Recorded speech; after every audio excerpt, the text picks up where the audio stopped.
যে মানুষ আপনার সামনে এসে আপনার দোষ বলে তাকে কখনো খারাপ ভাববেন না, কারণ সেই প্রকৃত লোক যে সামনে এসে কারো দোষ বলে, পিছনে নয়।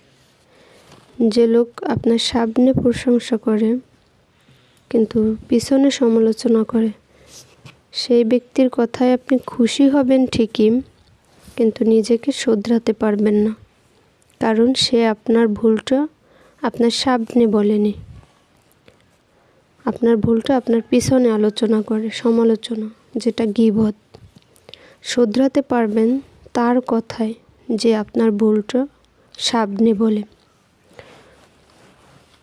ক্ষণিকের জন্য খারাপ লাগলেও এটাই সত্যি, প্রত্যেকটা মানুষের ভুল তার সামনে বলা উচিত, পিছনে নয়।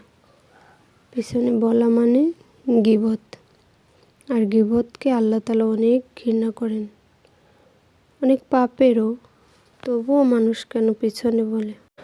কখনো কেউ সামনে এসে প্রশংসা করলেই তাকে বন্ধু ভাববেন না, কারণ দুষ্ট লোকের সব সময় মিষ্টি কথা হয়। মানুষকে বন্ধু ভাববেন যাচাই বাছাই করে।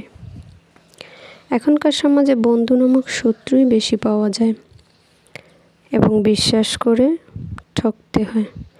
এই পৃথিবীতে কে আপন কে পর সেটা বোঝা বড় কঠিন, তবে বিপদে পড়লে বোঝা যায় কে সত্যিকারের বন্ধু। যে বিপদে পাশে থাকবে তাকে সারা জীবন মনে রাখবেন, তার বিপদেও নিজেকে তার পাশে রাখার চেষ্টা করবেন। বিপদের বন্ধুই সত্যিকারের বন্ধু হয়।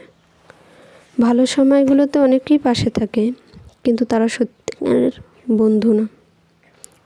বা কে সত্যিকারের বন্ধু সেটা বিপদেই পরিচয় পাবেন।